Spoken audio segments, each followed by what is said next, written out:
Test பண்ற டைம்ல அதை எடுத்து இப்போ ட்ரக்னு சொல்லிட்டு தப்பான ஒரு வீடியோ வந்து வைரல் பண்ணிட்டு இருக்காங்க. நான் பார்க்கும்போது அந்த குழந்தைக்கு வயிற்றுப்போக்கு, வாந்தி பேதி. வெல்கம் டு தாமவர்ஸ். ரீசெண்டாக பார்த்தீங்க அப்படின்னா மனிதவள மேம்பாட்டுத்துறை அமைச்சரான ஷரத் அவர்கள் ஐபிஎல் மேட்ச் நடக்கிற இடத்துல போதை மாத்திரை யூஸ் பண்ணதா தகவல் பரவிட்டு இருக்கு.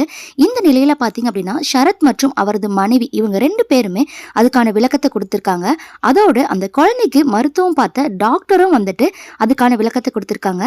ஷரத் மற்றும் அவருடைய மனைவி என்ன சொல்லியிருக்காங்க அப்படின்னா, அவ்வளோ பெரிய ஸ்டேடியத்தில் ஐபிஎல் மேட்ச் நடந்துட்டு இருக்கு, சுற்றி அவ்வளோ பேர் இருக்காங்க, போலீஸ்லாம் இருக்காங்க, அந்த இடத்துல எப்படி போதை மருந்தை யூஸ் பண்ண முடியும்? என்னுடைய குழந்தைக்கு உடம்பு சரியில்லை அப்படின்றதுக்காக டாக்டர் கொடுத்த மாத்திரையை நான் க்ரஷ் பண்ணனே தவிர மற்றபடி எந்த ஒரு தப்பான பொருளையும் நான் அந்த இடத்துல யூஸ் பண்ணலை அப்படின்ற மாதிரியான விளக்கத்தை கொடுத்துருக்காங்க.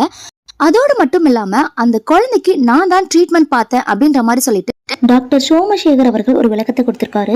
அதோட குழந்தைக்கு உடம்பு சரியில்லைன்னு சொல்லிட்டு என்கிட்ட கூட்டிட்டு வந்திருந்தாங்க. அப்ப அந்த குழந்தைக்கு பாத்தீங்க அப்படின்னா வாந்தி பேதியா இருந்துச்சு. சிரப் கொடுத்தோம் அப்படின்னா 2 டைம் 3 டைம் கொடுக்க போறோம், அதுக்காக இதுக்கு ஒரு முழு சிரப்பை வேஸ்ட் பண்ணும் அப்படின்றதுக்காக 2 டேப்லெட்டை கொடுத்து நான் தான் அதை பால்லயோ தண்ணியிலயோ வந்துட்டு க்ரஷ் பண்ணி கொடுங்க அப்படின்ற மாதிரி சொல்லியிருந்தேன். அதை தான் அவங்க பண்ணியிருந்தாங்க. இப்ப நீங்க வந்துட்டு அதெல்லாம் தப்பா எடுத்துட்டு பேசிட்டு இருக்கீங்க, இந்த மாதிரி எல்லாம் பேசாதீங்க அப்படின்ற மாதிரியான கருத்துக்களை தெரிவிச்சிருக்காங்க. இதை பத்தின உங்க கருத்துக்களை மறக்காம கமெண்ட் பாக்ஸ்ல கமெண்ட் பண்ணுங்க. தேங்க்யூ.